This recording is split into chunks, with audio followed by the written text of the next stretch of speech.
Hello everyone, আমি প্রিয়াঙ্কা দে ট্যারোটিটার। এখন একটা ছোট্ট গল্প বলবো, সেটা হচ্ছে আচ্ছা আমরা কোনো সময় এটা ভেবে দেখেছি যে যখন কুরুক্ষেত্রের যুদ্ধে অর্জুন দাঁড়িয়েছিলেন শ্রীকৃষ্ণের সাথে, অর্জুন কিন্তু প্রথমে যুদ্ধ করতে চাচ্ছিলেন না। কেন? তার মন কিন্তু নরম হয়ে গেছিল যে অপোজিটের সবাই আমার আপন। তারা যতই খারাপ হোক না কেন, তারা যতই আমাকে রাজ্য দিতে চাক না কেন, তারা যতই দ্রৌপদীর বস্ত্রহরণ করুক না কেন, তারা যতই আমার সাথে খারাপ ব্যবহার করুক না কেন, তারা যতই আমাকে বনবাসে পাঠাক না কেন, তবুও তারা আমার বংশের লোক, তবুও তারা আমার রক্তের লোক। আমি কি করে তাদেরকে মারবো? এত কিছু মানে অর্জুনের কথা ভাবতে গেলে যে এত কিছু সহ্য করেছে সে, তার ওয়াইফের বস্ত্রহরণ হয়েছে, তাকে বনবাসে যেতে হয়েছে, তার কাছে কোনো রাজ্য নেই, কিচ্ছু নেই, নিঃস্ব একটা মানুষ অর্জুন। তারপরেও সে অপোজিটের মানুষদেরকে মারতে চাচ্ছে না। আমরা পারবো? এতটা বড় মন আমাদের হবে যে আমাদের কাছ থেকে সবকিছু কেড়ে নিয়েছে, যে নিজের মানুষই সবকিছু কেড়ে নিয়েছে, তারপরেও আমি তাদেরকে মারতে পারছি না? তো অর্জুনের এত বড় মন ছিল বলেই অর্জুনের সাথেই শ্রীকৃষ্ণ প্রথম কথা দাঁড়িয়েছিলেন। অন্য কারোর সাথে কিন্তু শ্রীকৃষ্ণ দাঁড়িয়েছিলেন না। অন্য কারো রথের দড়ি কিন্তু শ্রীকৃষ্ণ টানেননি, অর্জুনের রথের দড়ি কিন্তু শ্রীকৃষ্ণ টেনেছেন, কারণ মানুষটাই অন্য রকমের ছিলেন। তো যখন যুদ্ধ করতে চাচ্ছিলেন না, তখন তো শ্রীকৃষ্ণ পারতেন যে নিজের চক্র চালিয়ে যুদ্ধটা একাই জিতে নিতে। কাউকে যুদ্ধ করার দরকারই পড়তো না উনার চক্র যদি চালানো হতো।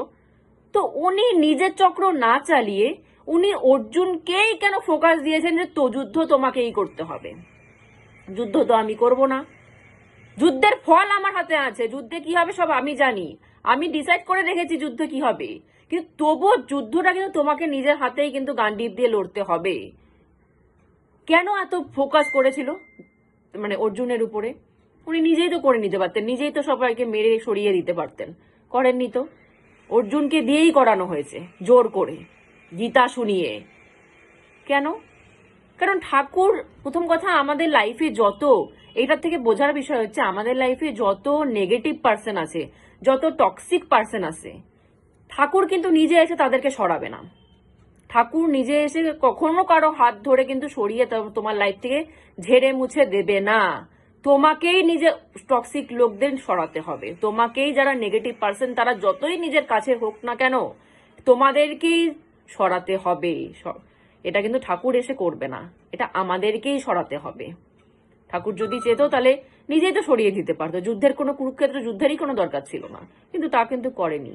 অর্জুনকে দিয়েই জোর জবরদস্তি যুদ্ধ করিয়েছে।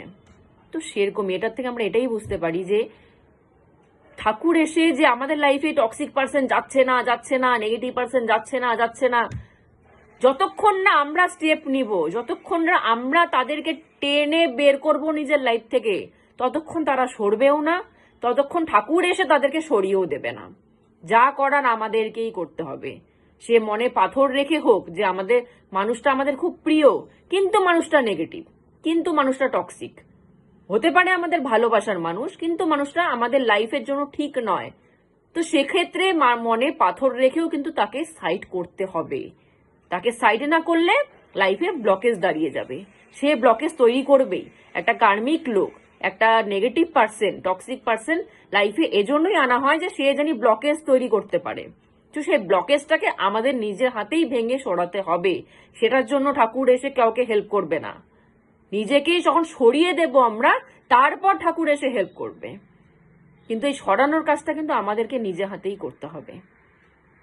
যখন দেখবো সরে যাচ্ছে সবকিছু, রাস্তা ক্লিয়ার হয়ে গেল, তখন নতুন পথটা খুলবে, তখন এসে ঠাকুর হেল্প করবে। তো নিজেদেরকে আগে চেষ্টা শুরু করতে হবে।